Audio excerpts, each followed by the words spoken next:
오늘부터 여러분들과 함께 책에서 설명하지 않는 노동법에 관한 알기 쉬운 얘기들을 좀 같이 좀 해보고자 합니다. 얼마 전에 모 대학교에서 요청을 받아가지고 직업상담사들을 교육하기 위해서 노동법 교육안을 좀 만든 적이 있었습니다. 근데 만들다 보니까 이 강의안의 내용들을 수강생들뿐만 아니라 일반적으로 노동법에 좀 관심 있는 사람들에게도 좀 같이 얘기를 해보면 어떨까 하는 생각이 들어서 이 유튜브를 좀 시작하게 됐습니다. 원래 업무를 하다 보면은 노동법에 대해서 상당히 관심을 가지고 있는 사람들도 있고 업무에 필요한 사람들도 있지만 정작 노동법을 책을 사서 공부를 한다든가 그 다음에 어디서 뭐 노동법 강의를 듣는다든가 하는 것들이 정말 쉬운 일이 아닙니다.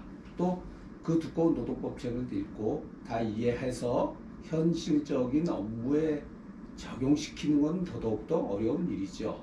그래서 굳이 시간을 내서 책을 보고 공부를 하지 않더라도 좀 전체적으로 노동법에서 뭐가 문제가 되는지 실제로 우리 사회에서 어떤 노동법적인 문제들을 가지고서 법적 분쟁이 이루어지고 있는 것인지 이런 문제들에 대해서 조금 더 쉽게 얘기하고 그래서 굳이 책을 보지 않더라도 좀 이해할 수 있는 그런 기회를 가질 수 있도록 본 유튜브를 시작하게 된 겁니다. 자, 일단 노동법에 대해서 먼저 시작을 하도록 하겠습니다. 노동법을 우리가 공부하기 위해서는 가장 먼저 우리가 이해해야 될 개념이 계약자유의 원칙입니다. 그 책에서는 근대민법의 뭐 3대 원칙, 그래서 계약자유의 원칙이라고 하고 또 뭐 다른 두 가지 원칙도 있는데 중요한 거는 계약자유의 원칙이라는 거는 모든 민사적인 법률 관계, 당사자들이 체결한 계약에 의해서 해결된다는 겁니다. 이 계약자유의 원칙은 단순히 근대민법의 원칙이 아니고 현재 우리들의 모든 생활관계에도 계약자유의 원칙이 적용됩니다. 가령 예컨대 여러분이 아파트를 사고 판다 할 때도 여러분이 매도인이 되건 매수인이 되건 중개사 사무실에 가서 매도인 또는 매수인과 함께 부동산 매매 계약서를 작성하게 되지요.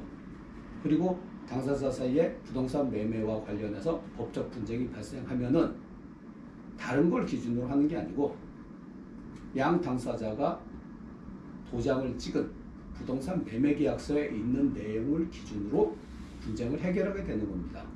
이건 부동산 매매뿐만이 아니고 부동산 임대차의 경우도 마찬가지죠. 부동산 임대차의 계약서도 있고 그 다음에 가장 대표적으로는 우리가 은행에서 뭐 대출을 받는다. 그럴 때도 대출 계약서도 다 당사자들이 체결한 계약서에 의해서 법적 분쟁을 해결하게 되는 겁니다.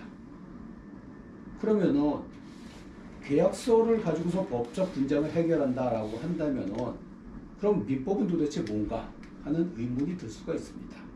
예. 민법은 하나의 보충적인 수단입니다. 당사자 사이의 계약서를 가지고 모든 문제를 다 해결하는 건데 다만 당사자들이 모두 계약을 체결하는 당사자들이 법적 전문가가 아니기 때문에 계약을 하다 보면은 미처 규정을 하지 못하거나 계약서에 들어가 있지 않은 내용들이 들어가 있을 수 있습니다. 그런 내용들이 있을 때 민법이 보충적으로 적용되는 겁니다. 그래서 민법의 규정들은 전문 용어로는 임의 규정이라고 얘기합니다. 그와 반대되는 내용이 강행 규정인데 강행 규정은 당사자가 어떻게 계약에서 내용을 정한다 하더라도 그 내용이 적용되지 않고 법이 우선해서 적용된다는 겁니다. 노동법이 가장 대표적인 예이죠.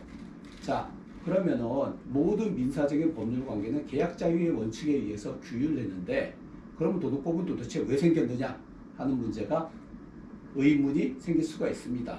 자, 당사자가 계약자유의 원칙에 의해서 모든 문제를 해결하던 근대 시대에 있어서는 계약자유의 원칙에 의해서 자본주의가 상당히 발전하는데 상당한 기여를 했습니다. 즉 복잡한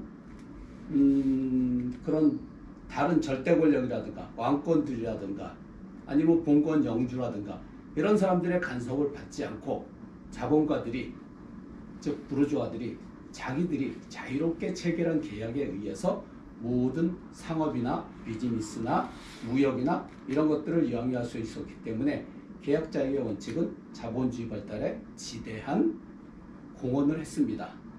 하지만 이러한 계약 자유의 원칙이 여전히 민사, 상사 등 다른 비즈니스적인 측면에 있어서는 지대한 공헌을 했을지 모르겠지만은 이 노동적인 측면에 와서는 계약 자유의 원칙이 상당한 부작용을 드러내기 시작했습니다. 즉 무슨 얘기냐면 계약 자유의 원칙이 제대로 기능을 하기 위해서는 계약을 체결하는 양 당사자가 대등한 법적 지위를 가지고 있어야 되는 겁니다. 그런데 다른 비즈니스에서는, 즉 만약에 우리가 아파트를 사고 판다, 이런 경우에 있어서는 매도인과 매수인이 법적으로 동등한 지위에 있다고 볼 수 있습니다. 하지만 노동 쪽에 있어서는 자본주의가 발전하면서 자본가들은 거대 권력이 되고, 그 다음에 가진 건 몸밖에 없는 노동자들은 실질적인 자본가에 대해서 대등한 법적 지위를 확보할 수 없게 된 겁니다.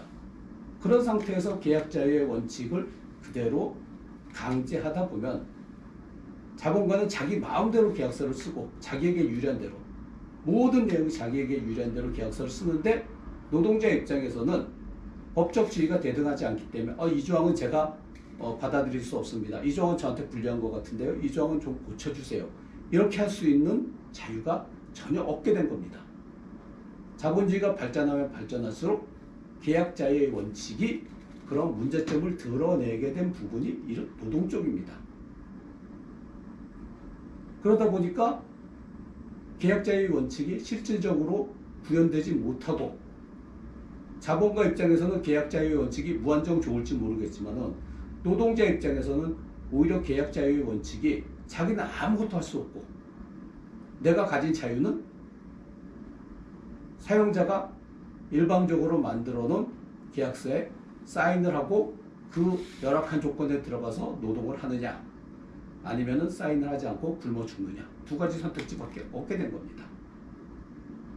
그러다 보니까 점차 이 노동 쪽에 있어서는 계약자의 원칙이 어느 정도는 수정될 필요가 있겠구나 하는 인식들이 나타나기 시작한 겁니다. 이것이 노동법이 발전하기 시작한 최초로 태동되기 시작한 저거였는데, 실제로 그러면 이런 노동법이 비약적으로 급격하게 발전하게 된 계기가 있습니다. 그게 뭐냐면 바로 1917년에 일어난 러시아 혁명입니다.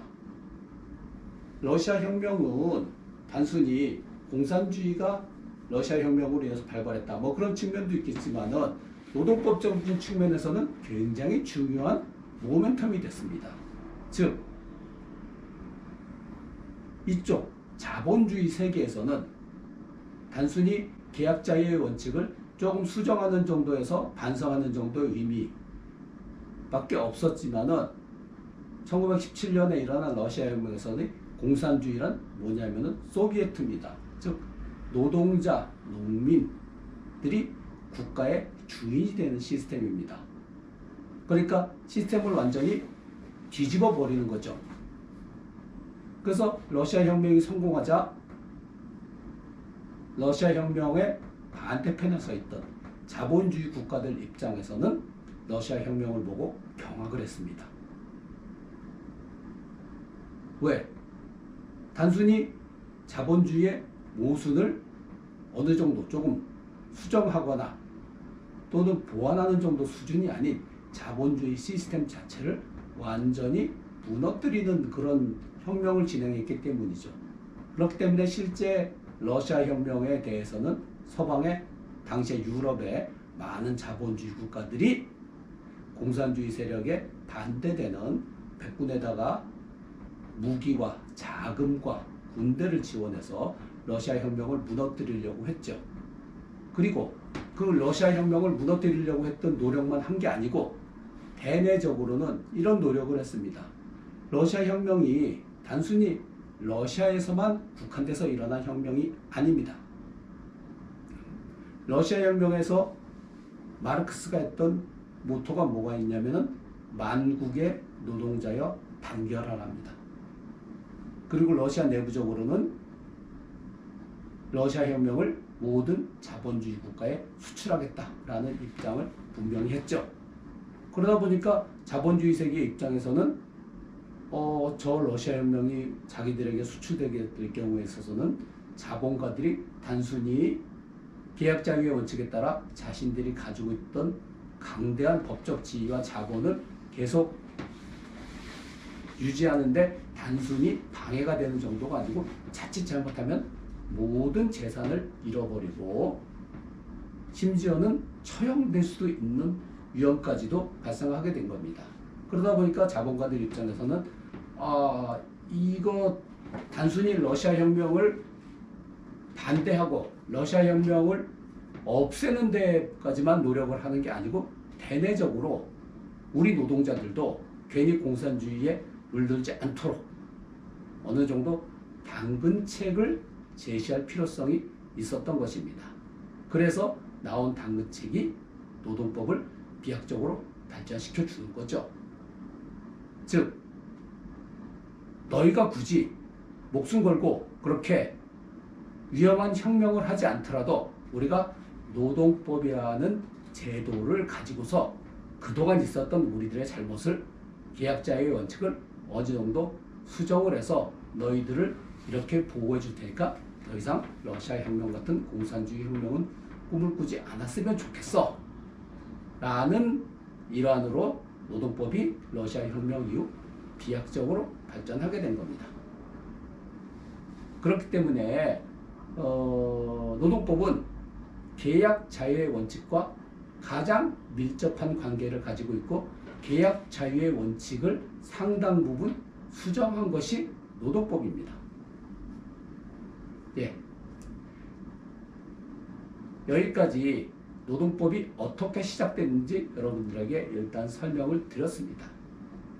다음 시간에는 우리나라의 노동법은 그러면 도대체 어떤 구조로 되어 있고 우리나라 노동법은 무슨 문제점이 있는지에 대해서 설명을 드리도록 하겠습니다. 자, 오늘 여기까지 하겠습니다.